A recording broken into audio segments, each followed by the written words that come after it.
எங்களுக்கு நீங்க தூங்குறதே பரவாயில்ல, நாங்க போய் ஆர்டர் பண்ணி சாப்பிட்டுக்கிறோம். நீங்க போய் தூங்குங்க, இப்பயே போய் தூங்குங்க, அப்பதான் எங்களுக்கு நல்லது.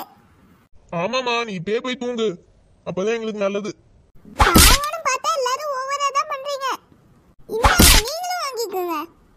ஆஹாஹா, எனக்கு இப்பதான் சந்தோஷமா இருக்கு.